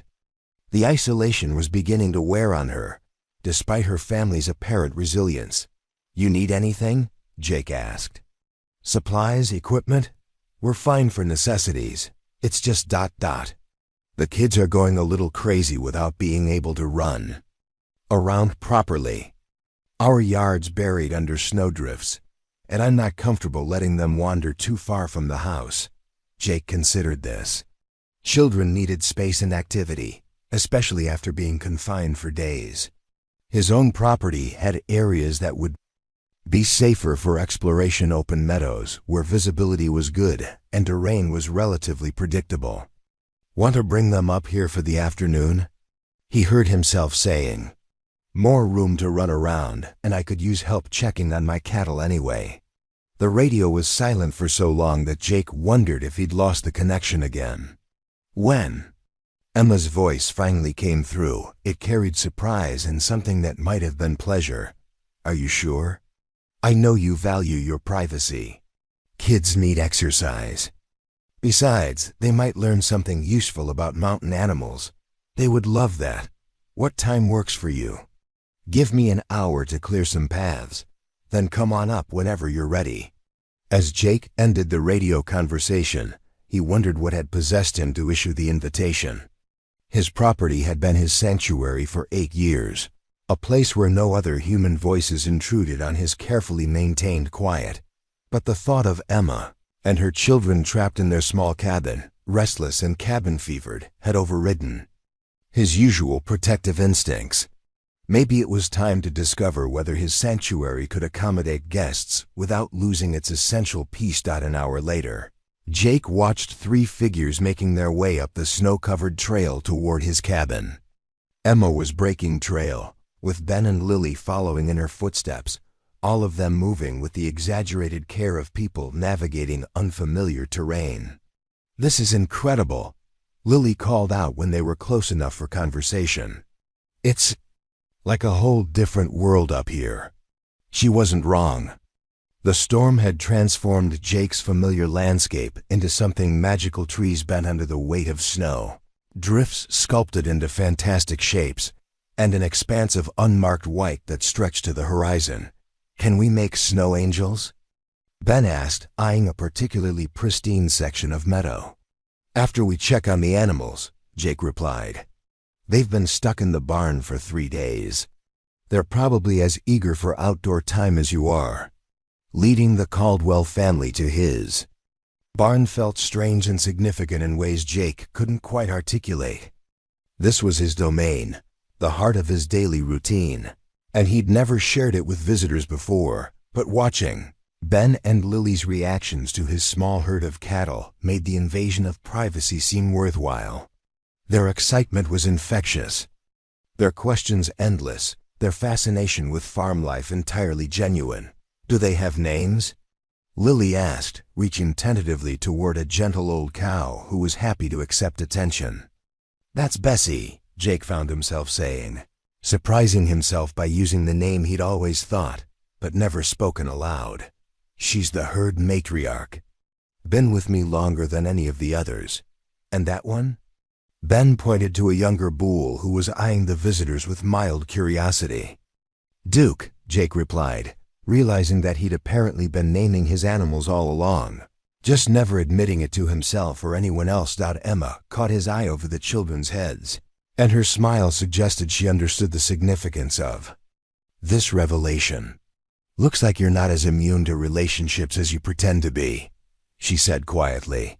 Jake felt heat rise in his cheeks, but before he could respond, Lily had moved on to Chester's stall. Hi, Chester, she said, offering the gelding a handful of hay. Did you miss us? Chester, who was usually aloof with strangers, lowered his head to accept both the hay and Lily's gentle pats. Watching the interaction, Jake realized that his carefully maintained isolation wasn't as complete as he'd believed. He'd been forming relationships all along with his animals, with the mountain itself, with the rhythms of seasons and weather. Maybe Emma was right. Maybe the difference between healing and hiding was smaller than he'd thought. The afternoon passed in a blur of snow angels, cattle feeding, and impromptu lessons about mountain survival. Ben and Lily absorbed information with the eager intensity of children who'd found their curiosity, perfectly matched by available expertise. As the sun began to set, painting the snow-covered peaks in shades of rose and gold, Jake found himself reluctant to see the day end. His cabin, which had felt perfectly adequate for years, suddenly seemed empty in anticipation of returning solitude. "This was wonderful," Emma said as they prepared to leave. "Thank you for sharing your world with us. Thank you for letting us see your animals," Ben added earnestly. "And for teaching us about tracks in the snow. And for showing us how to tell if the weather's changing by watching the clouds." Lily chimed in. Jake nodded, unsure how to respond to such direct gratitude. "Radio check tomorrow at 8. "Wouldn't miss it," Emma replied. "Though I have a feeling this conversation might be different than the previous ones." As Jake watched the Caldwell family make their way back down the mountain, their figures growing smaller against the vast expanse of snow, he realized Emma was right. Something had shifted during their afternoon together. Some barrier had been crossed that couldn't be uncrossed. For the first time in 8 years, Jake Thornton was going to have to decide whether he wanted to remain a hermit or risk becoming something more complicated: a friend, a neighbor, maybe even a man capable of caring about other people's happiness as much as his own safety. The decision, he suspected, had already been made somewhere in the space between Lily's delight with Chester and Emma's knowing smile. Now he just had to find the courage to acknowledge it. December brought a cold that seemed to seep into everything, the kind of mountain winter that turned exhaled breath into clouds and made metal tools burn bare skin. Jake's daily routine contracted to the essential: tend the animals, maintain the generator, check the weather radio, and wait for 8 a.m. when Emma's voice would cut through the static like warmth through ice. What had started as emergency communication had evolved into something Jake couldn't quite name but had come to depend on more than he cared to admit. Emma shared fragments of her days: Lily's attempts to teach their house cat to fetch, Ben's elaborate snow fort construction projects, her own progress on the botanical research that would resume in spring. In return, Jake found himself talking about things he hadn't spoken of in years: the way morning light hit the peaks in winter, the satisfaction of splitting wood when the air was so cold it felt solid, the small dramas of animal behavior that constituted his daily entertainment. Emergency weather alert for the Copper Ridge area, came the announcement over his weather radio on a Tuesday morning that had started like any other: severe storm system approaching. Expected accumulation 18 to 24 inches, with wind gusts up to 60 miles per hour. Residents in remote areas should prepare for extended power outages and impassable roads. Jake studied the sky, noting the peculiar quality of light that preceded major storms. The mountains had their own way of broadcasting weather changes too. Those who knew how to read the signs. And everything he saw confirmed the radio's warnings. His 8 a.m. call with Emma took out a different urgency. "Sounds like we're in for another big one." Emma's voice came through clearly, though Jake could hear wind beginning to build in the background. "Could be the worst of the season," Jake replied. "You ready for it?" "As ready as we can be." "The generators fueled, backup heat sources prepped, and I've got enough food to feed an army." "What about you?" "Same preparation as always, but Emma... Jake paused, choosing his words carefully. "This one feels different. Bigger. If something goes wrong, equipment failure, medical emergency, anything, don't try to handle it alone." "Won't. That's what the radio's for. I mean it." Mountain storms can turn deadly fast, and pride's not worth risking your kid's safety." There was a moment of silence before Emma responded, her voice softer than usual. "I hear you. And Jake? The same goes for you. Don't try to be a hero if things go sideways up there." The storm hit at noon with a violence that made the previous blizzard seem gentle by comparison. Wind that screamed rather than howled. Snow that fell in sheets so thick Jake couldn't see his own barn from the cabin porch. By evening, he'd lost power twice, and the generator was working harder than he'd ever heard it work. But it was the radio silence that worried him most. Emma had missed her scheduled evening check-in at 6 p.m. Jake had tried to raise her several times with no response. Equipment failures were common during severe weather, but the complete absence of signal suggested something more serious than atmospheric interference. By 8 p.m., with the storm showing no signs of abating, Jake made a decision that would have seemed impossible 3 months earlier. He was going to check on the Caldwell family in person. Saddling Chester in the teeth of a blizzard was an exercise in controlled desperation. The gelding was reluctant to leave the relative warmth of the barn, and Jake couldn't blame him. Visibility was near zero, the temperature was dropping toward dangerous levels, and the wind was strong enough to knock a horse off its feet if it hit from the wrong angle. But Emma and her children were out there in the storm, and Jake could no longer pretend that their safety wasn't his responsibility. The ride down the mountain was the most dangerous thing Jake had done in years. Familiar landmarks disappeared in the whiteout conditions, and twice he had to dismount and feel his way along fence lines to maintain his bearings. Chester picked his way through drifts that reached his belly, breathing hard and occasionally stumbling on hidden obstacles. What should have been a 20-minute ride stretched to over an hour, and by the time Jake could make out the dark shape of Emma's cabin through the storm, both he and Chester were approaching the limits of their endurance. The cabin was dark. No lights in the windows, no smoke from the chimney, no signs of life in a structure that should have been warm and bright with family activity. Jake's heart hammered against his ribs as he tied Chester to the covered porch and made his way to the front door. His knock was answered immediately, as if someone had been waiting right on the other side. "Jake?" Emma's voice, tight with relief, and something that might have been tears. "It's me. You missed your check-in." The door opened, and Jake found himself pulled inside by hands that were shaking with more than just cold. Emma's face was pale in the dim light of what appeared to be oil lamps, her eyes wide with the particular strain that came from trying to hold everything together when systems were failing. "The generator died about 4 hours ago," she said without preamble. "I can't get it started, and the backup propane heater isn't working either. We've been burning every piece of furniture we can safely put in the fireplace, but the temperature here is dropping fast." Jake could see his breath in the air inside the cabin, which meant the interior temperature was approaching dangerous levels. Ben and Lily were huddled together on the couch, wrapped in every blanket Emma owned, looking like refugees from their own home. "Let me look at the generator," Jake said, already moving toward the door. "It's in the shed out back." "But Jake, be careful. There's something wrong with the exhaust system. I smelled carbon monoxide before it shut down completely." That explained why Emma hadn't been able to restart the unit.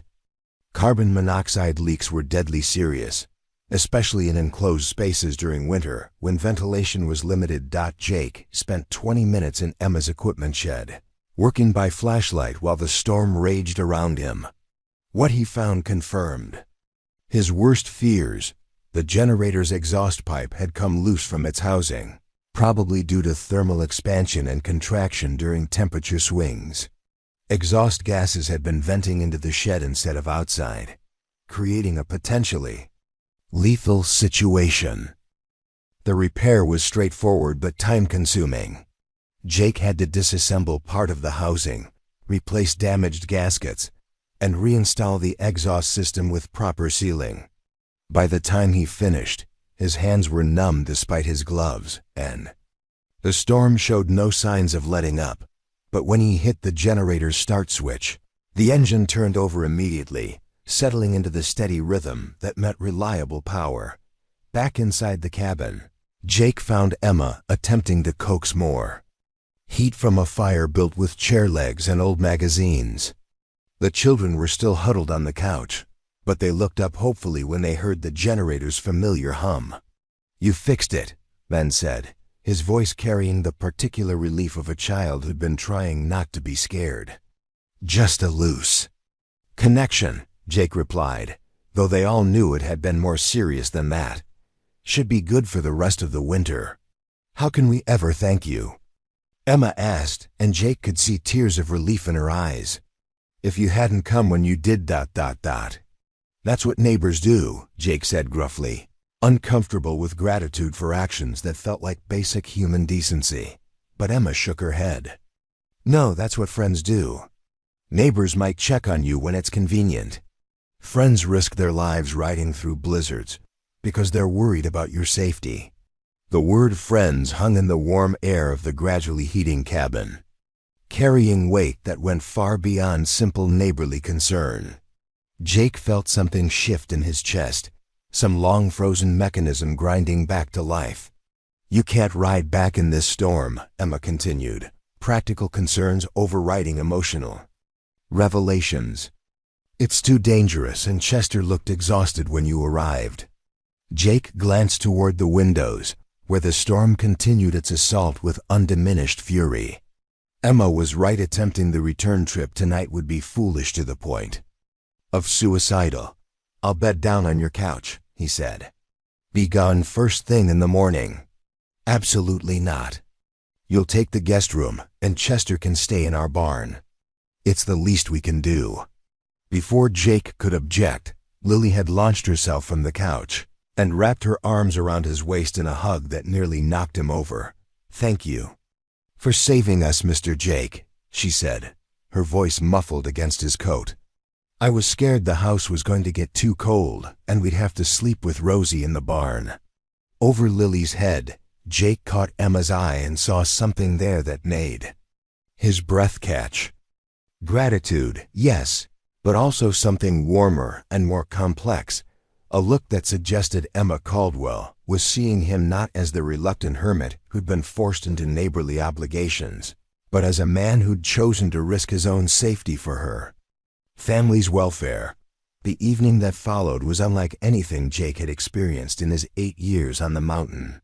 Emma cooked dinner on her wood stove, a hearty stew that filled the cabin with rich aromas, and made Jake realize he'd forgotten what a real home could feel like. The children, energized by warmth and security, regaled him with stories about their various snow adventures and their plans for Christmas, which was still 3 weeks away. "Are you going to spend Christmas alone up there?" Lily asked with the devastating directness that children employed when adults were trying to avoid uncomfortable topics. "That's personal, sweetheart," Emma intervened gently. "It's okay," Jake said, though he wasn't sure it was. "I usually just treat it like any other day." "That's sad," Ben observed matter-of-factly. "Christmas is supposed to be about family and being grateful for people you care about. What if you don't have family?" Jake asked, genuinely curious about Ben's perspective.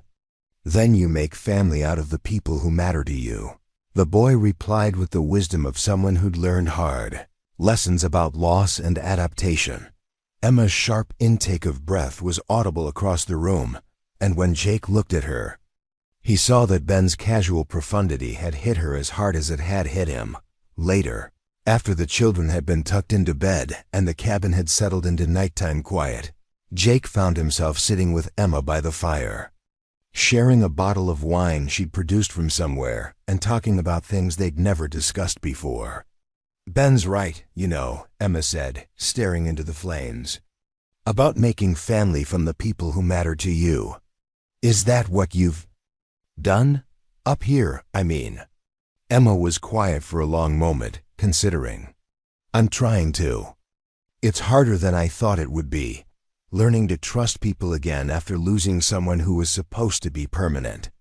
Jake understood that fear intimately. Trust implied vulnerability, and vulnerability was the gateway to loss. David and I were together for 12 years, Emma continued. We met in college, got married young, had the kids, built this whole life together.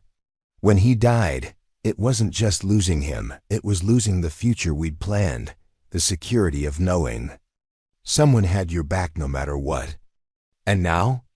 Now I'm learning that security might be something you build rather than something you find.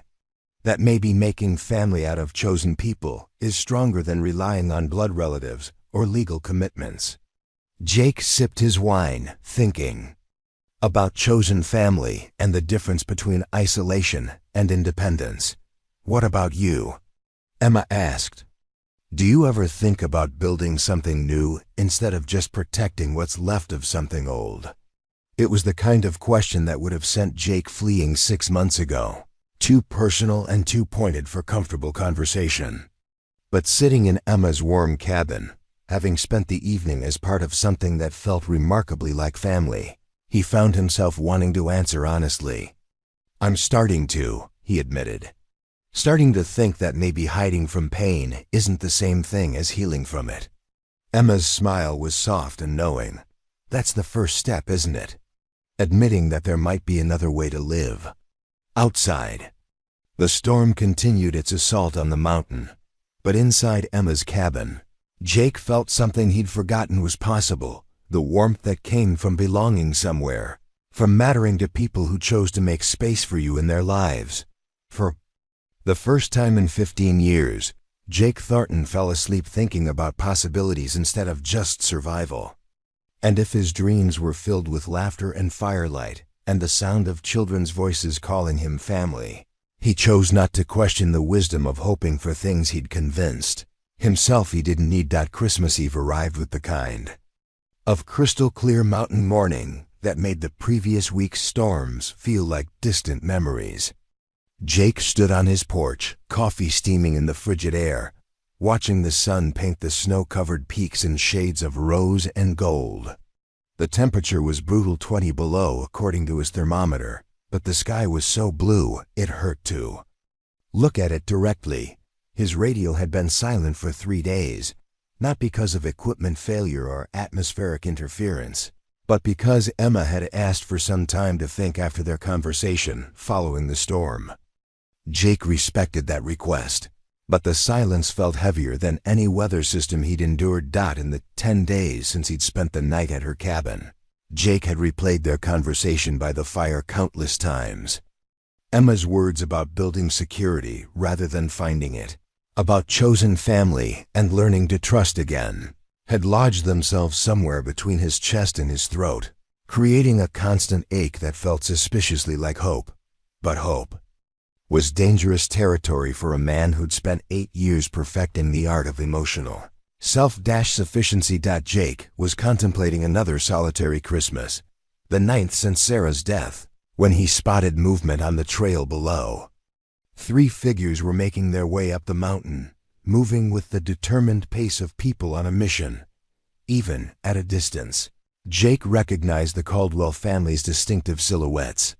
Emma's purposeful stride, Ben's tendency to stop and examine interesting snow formations, Lily's habit of spinning in circles just for the joy of watching her jacket flare out around her.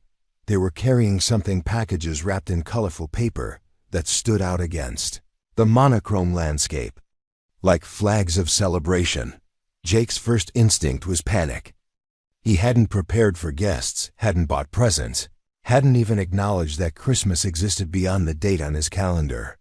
His cabin was functional, but hardly festive, designed for one person's basic needs rather than holiday entertaining. But as the Caldwell family drew closer, Jake realized that preparation wasn't the point.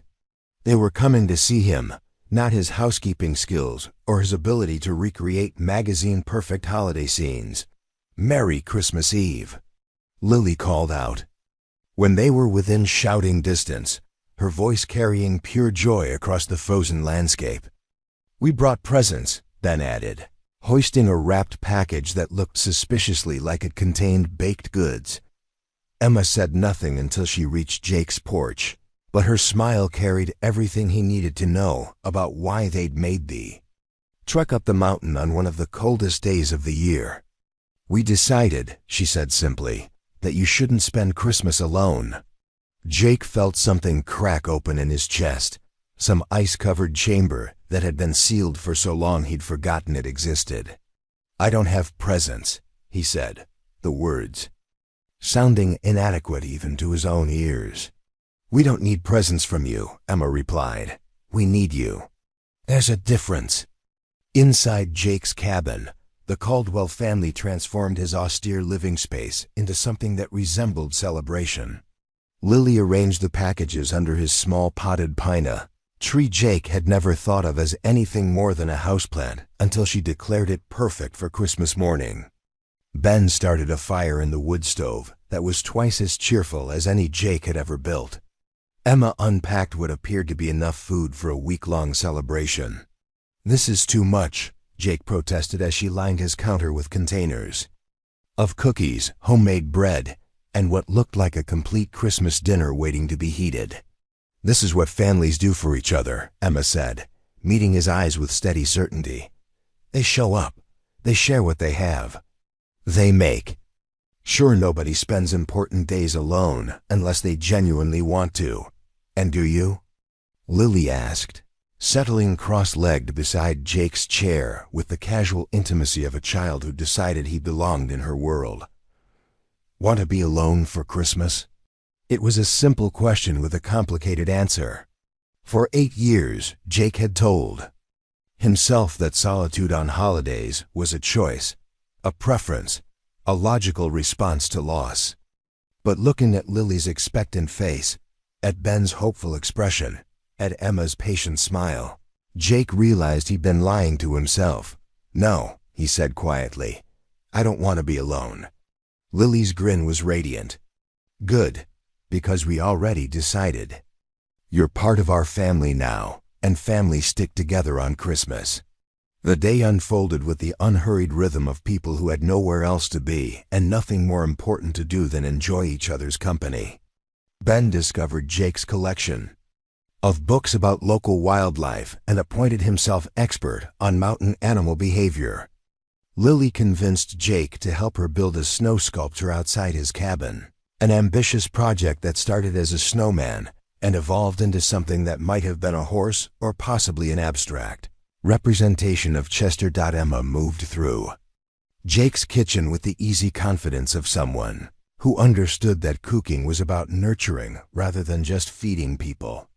She seemed to know instinctively which of his limited supplies could be transformed into something special, which corners of his cabin caught the best light, which topics of conversation would draw him out without making him feel exposed.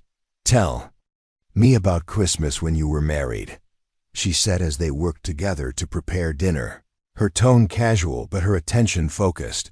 Jake's automatic defenses rose, but something about the way Emma asked, genuinely curious rather than therapeutically probing, made him want to answer honestly. "Sarah loved Christmas," he said, surprising himself with how easily her name came. Not the commercial part, but the traditions. She'd start baking in October, planning elaborate meals for people who might not have anywhere else to go. "Our house was always full of strays during the holidays, neighbors who'd lost spouses, college kids who couldn't afford to go home, anyone who needed a place to belong for a few hours." She sounds wonderful. She was. She had this laugh. Jake paused, realizing he was about to share something he'd never told anyone. When Sarah laughed, really laughed, it was like someone had turned up the brightness on everything around her, made you want to be funnier, kinder, better than you thought you were. Emma was quiet for a moment, stirring something on the stove that smelled like cinnamon and possibilities. "I think," she said finally, "that Sarah would be happy to know. You're learning to be part of a family again." "How can you be sure?" Emma turned to face him, her expression serious but warm. "Because people who love us want us to be happy even after they're gone, especially after they're gone." Before Jake could respond to that observation, Lily burst through the cabin door with the explosive energy of a child who'd made an important discovery. "Mr. Jake, Chester's making funny noises. I think he wants to come inside for Christmas dinner." Jake looked through his window to see his horse standing at the fence, apparently fascinated by the unusual activity around the cabin. Chester's ears were pricked forward with interest, and he was indeed making soft nickering sounds that could charitably be interpreted as requests for inclusion. "Horses don't come inside for dinner," Jake explained gently. "But it's Christmas," Lily protested with the irrefutable logic of childhood. "And he's part of the family too." Jake found himself looking to Emma for support, but she was smiling with the particular expression parents wore when their children had made points that were technically illogical, but emotionally sound. "We could take him some apple slices," Emma suggested, "and maybe sing him a Christmas carol." Which was how Jake Thornton found himself standing in his snowy paddock on Christmas Eve, watching Ben and Lily serenade his horse with an enthusiastic, if not entirely accurate rendition of Silent Night, while Chester munched contentedly on apple treats and seemed to appreciate the attention. Dinner was a revelation of warmth and flavor, and the particular satisfaction that came from sharing food with people who mattered. Emma had somehow transformed Jake's basic ingredients into a feast that would have impressed professional chefs. But more importantly, she'd created an atmosphere where everyone felt valued and heard. Ben regaled them with detailed observations about animal behavior he'd witnessed during their mountain adventures.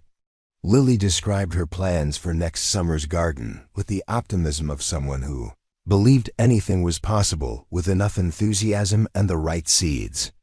Emma shared stories from her botanical research that revealed both scientific expertise and genuine passion for understanding the natural world. And Jake, to his own surprise, found himself talking about plans for spring improvements to his ranch, ideas for expanding his herd, thoughts about maybe offering guided tours for serious botanists who wanted to explore high-altitude ecosystems. "You're thinking about having regular visitors?" Emma asked, her tone carefully neutral but her eyes bright with interest. "Maybe," Jake admitted, starting to think that sharing knowledge might be more valuable than hoarding it. As the evening progressed and the children grew sleepy from excitement and rich food, Jake realized something profound had shifted in his understanding of what home could mean. For 8 years, his cabin had been a shelter, functional, protective, adequate for one person's needs. But tonight, filled with laughter and conversation and the particular warmth that came from people who genuinely enjoyed each other's company, it felt like something he'd forgotten was possible. It felt like a place where love lived. "Time for presents," Lily announced with the authority of someone who took Christmas traditions seriously. The gifts were simple but perfect. A hand-knitted scarf from Emma that was exactly the right color to complement his winter coat. A book about mountain wildlife from Ben that included species Jake had seen but never properly identified. A drawing from Lily that showed Jake, Chester, and the entire Caldwell family standing together in front of his cabin, all of them smiling under a sky full of stars. "I didn't get you anything," Jake said, holding Lily's artwork with the careful reverence it deserved. "Yes, you did," Emma said quietly. "You gave us yourself. You let us matter to you. That's the best gift anyone can give." Late that evening, after Ben and Lily had fallen asleep on Jake's couch and Emma had covered them with blankets, Jake found himself standing on his porch with the woman who'd somehow managed to melt 8 years of carefully constructed isolation without ever making him feel pressured or manipulated. "Thank you," he said, the words carrying far more weight than simple gratitude for a shared meal. "For what?" "For not giving up on me. For seeing something worth saving when I'd forgotten it existed." Emma moved closer, close enough that Jake could see the starlight reflected in her eyes. "I didn't save anything, Jake. I just reminded you of what was already there." "And what's that?" "A man capable of love. A man who deserves to be loved in return." The kiss, when it came, was soft and tentative and tasted like hope made real. Jake felt 15 years of grief and isolation crack apart like ice breaking up. In spring, making room for something new and frightening and absolutely necessary. When they separated, Emma's smile was radiant with promise. "Merry Christmas, Jake. Merry Christmas, Emma." 3 months later, on a morning when spring was beginning to win its annual battle against winter, Jake stood in his kitchen making coffee for 4 people instead of 1. Through his window, he could see Ben teaching Chester to respond to hand signals while Lily worked in the garden plot they'd expanded together. Her small hands confident with seeds and soil. Emma was at her computer, working on the botanical survey. That would be published next year with acknowledgments to local rancher Jake Thornton, whose intimate knowledge of high-altitude ecosystems made this research possible. The radio on Jake's counter crackled to life with the morning weather report, but these days it was just background noise. Emergency communication was no longer necessary when the people you cared about were close enough to reach by walking across the yard. Jake's morning routine now included checking on 2 sets of animals, maintaining 2 properties, and coordinating schedules with 3 other people whose needs and happiness had become as important as his own survival. It was more complicated than solitude, more demanding than isolation, infinitely more vulnerable than the emotional fortress he'd built around his heart. It was also the best life Jake had ever lived. When Emma appeared in the kitchen, hair tousled from sleep and eyes bright with the particular satisfaction of someone who'd found exactly where she belonged, Jake realized that the mountain cowboy who'd been stone cold for 8 years had been completely, irrevocably thawed by a widow's laughter and the chance discovery that love was always possible for those brave enough to risk their carefully protected hearts. "Good morning," Emma said, rising on her toes to kiss him with the casual intimacy of an established partnership. "Good morning," Jake replied, wrapping his arms around the woman who'd taught him the difference between existing and living. Outside their kitchen window, the mountains stretched endlessly toward the horizon, still wild and magnificent and unforgiving. But they no longer felt like barriers keeping the world at bay. They felt like home. Up next, you've got 2 more standout stories right on your screen. If this one hits the mark, you won't want to pass these up. Just click and check them out. And don't forget to subscribe and turn on the notification bell so you don't miss any upload from us.